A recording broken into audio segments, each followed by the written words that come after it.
문재인 정부 5년간 공공기관의 부채가 폭증을 했습니다. 탈원전 등등 해서 한전의 부채가 막대하게 늘어나고 그래서 결국은 전기값이 올라갔고 그게 국민적인 부담이 되는 거 아니겠습니까? 문재인 정부에서 초대 일자리 수석 하셨죠? 소득 주도 성장이 그 일자리 창출에 도움이 되셨다고 생각하십니까? 문재인 정부에서 하셨던 일자리 정책을 조폐공사에서도 여전히 활용하시지 않나, 이렇게 재무 악화가 됐는데 수백억씩 성과급 파티를 한단 말입니다. 직원들한테 성과급 파티를 해서 소득을 높여갖고 소득주도 성장하시려고 하는 거 아닙니까?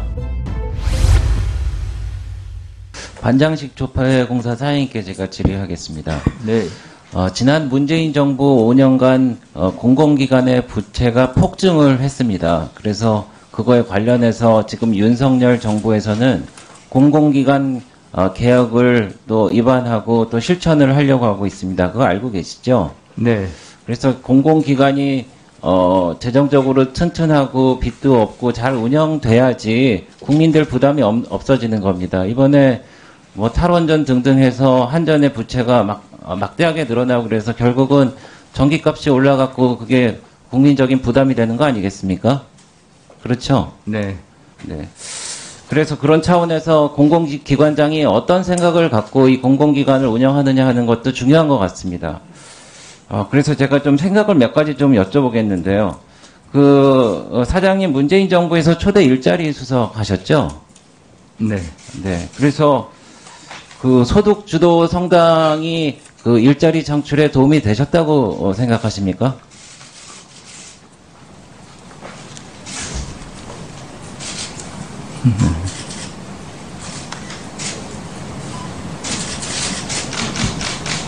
아니라고 보시는 거죠? 아니, 알겠습니다. 부분적으로는 뭐 됐다고 봅니다. 최저임금 급격한 인상 때문에 일자리가 줄었고 문재인 정부 들어서 663만 개 일자리가 줄었고 특히 30대 취업자가 31만 명 줄고 40대 취업자가 49만 명 감소했습니다. 이런 수치를 또 말씀드리는 것은 조폐공사 운영과도 제가 관련이 있을 것 같아서 말씀을 드리는 것 같은데 다시 한번 묻겠습니다. 소득주도 성장이 그 일자리 창출에 도움이 됐습니까?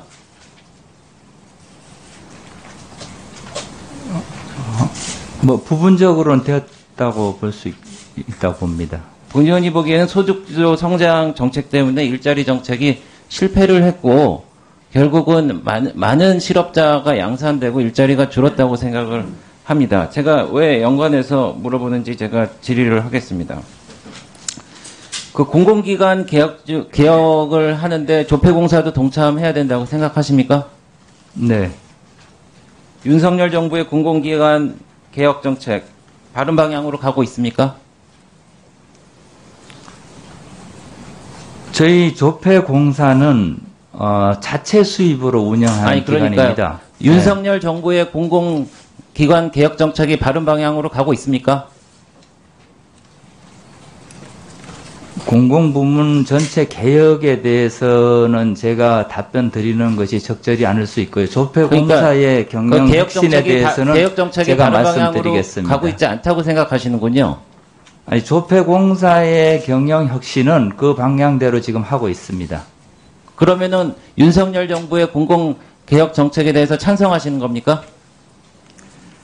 조폐공사의 경영 현황으로 보면은 자체 수입으로 운영을 해야 되고 경영 환경이 어렵기 때문에 이제까지 혁신을 해왔습니다. 그리고 앞으로도 더 할 예정입니다. 네, 답변을 굉장히 애매하게 하시면은 글쎄요, 제가 좀 지켜보겠습니다.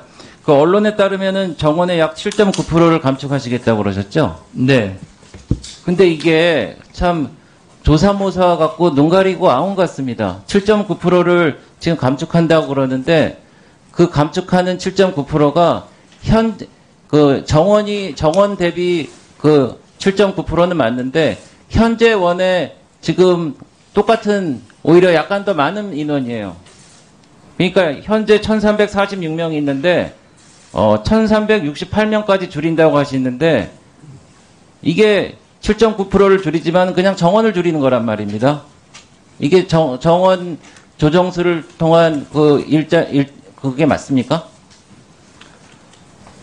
그러니까 제가 보기에는요, 문재인 정부에서 하셨던 일자리 정책을 조폐공사에서도 여전히 활용하시지 않나 제가 이런 생각을 하기 때문에 말씀드리는 겁니다. 의원님께서도 아시다시피 잠깐만요. 조폐공사는 다음 좀 볼게요. 특수성이 있습니다. 네. 그 정현원 차에 대해서. 잠깐만, 제가 다음, 질의 때문에 다음 걸 예, 진행하겠습니다.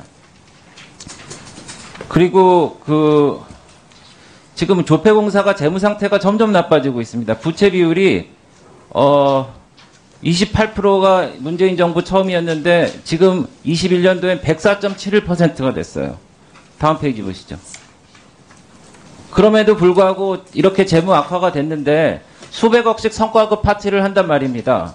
성과경영 평가급이 80억 주고 내부 평가 성과급 108억씩 주고 결국 이렇게 조폐공사가 재정 상황이 나빠지면은 결국 정부 재정으로 메꿔달라고 그러지 않을 겁니까? 자체적으로 해결하실 수 있으십니까?